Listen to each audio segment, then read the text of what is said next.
I think you could probably have a property for 20 or 30 years on that one flooring. Hey guys, Sean Blomquist, Pine Financial Group, where we work together so you succeed. If you're watching this on YouTube, please subscribe to the channel, hit that notification bell. We want to interact with you, so comment below on these videos if you like them. Today we're going to talk about 3 ways to save money on your rental property. I've got the one and only Kevin Amolsch here with me. Kevin, you have a lot of rental properties. I'm sure you figured out ways to save money on these. Gosh, I learned really early on a couple of strategies that have been so beneficial for me over the years. Yeah, number one is washers and dryers. You know, I've learned that if there's a washer and dryer in the unit, even if it's not listed in the lease, it's assumed to be part of the lease. Okay. And tenants aren't very easy and soft on washers and dryers. Those are the appliance that seem to break down the most. And it's not really required or even expected in the markets that I have rental properties in. Okay. So the way I handle that, Sean, is if there's a washer and dryer that come with the property when I buy it, for example, or if a tenant that was living there moves out and leaves it behind, I'll ask the tenant if they want the washer and dryer. If you want it, you can have it. It's yours. Okay. If not, I'm going to take it out of here because we don't provide washers and dryers. Oh, they always say, well, I'll take it. I want the washer and dryer. Fantastic. Now it's yours. You can take it with you when you leave, but don't give me a call if it breaks. So I have a quick question on that. So let's say you have a multi-unit, maybe a triplex or fourplex or something like that. Have you ever thought about putting the coin-operated washer and dryer in and having them use those and generate some income off of that? Yeah, or anything it's like interesting that? you asked that. I had one property. It was a 26 unit out in Missouri that Okay. had a coin-operated. The problem with that is it's cash. Yeah.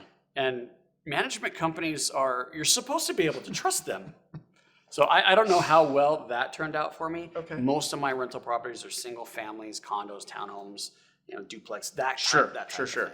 More easily controllable in your hands. Yeah, they all have washer dryer hookups in the Gotcha. units. Okay. So that's number one is washer and dryer. What's number 2? Then it's another appliance, man. It's got to be. It's the garbage disposal. Now, I wouldn't live without one, quite honestly. Sure. But they break constantly, and a lot of times it's just getting that little wrench and Yep.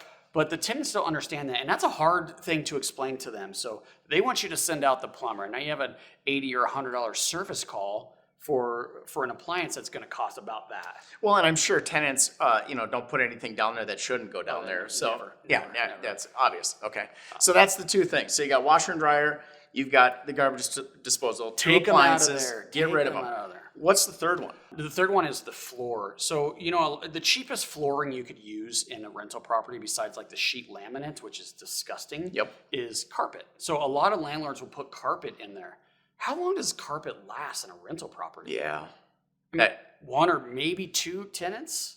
Well, and they hold dirt like crazy too. So they're just always dirty and disgusting. Yeah. So if you're willing to go a little bit cheaper now and just know that you're going to have to replace it over and over and over, do carpet. Terrible idea. You definitely want to de-carpet your rental property. So there's several different flooring options out there. There was the Pergo, and then you have like laminate. We have a laminate, the sheet laminate, right, which is really cheap. You could do the little laminate tiles with the sticky. That's disgusting also. But what they're doing now with the luxury stuff, have you seen this? Yeah, where it clicks together. Yeah, it clicks together. So the luxury vinyl is going to be the cheapest flooring that looks like real hardwood, and it's virtually indestructible. Yeah, very durable. Very durable. I think you could probably have a property for 20 or 30 years on that one flooring. So if you do that flooring and it's the luxury vinyl like that, it's also waterproof, correct? It's waterproof, it's heat proof, it's scratch resistant. Yeah. You could replace just a plank at a time instead of a whole floor like a real hardwood. Sure. You'd have to redo the entire floor. So it really saves you a ton of money in the long run if you're going to hold the rental property for a long time. Spend that little bit more now, but know that you're not going to have to keep replacing it tenant after tenant and in the long run. So luxury vinyl planks. You see them LVP or whatever. Yep. So you're spending a little bit more on one to go for the long run, and you're removing the other 2 to save money. Exactly. Gotcha. So those are great tips helping you save money on rental properties.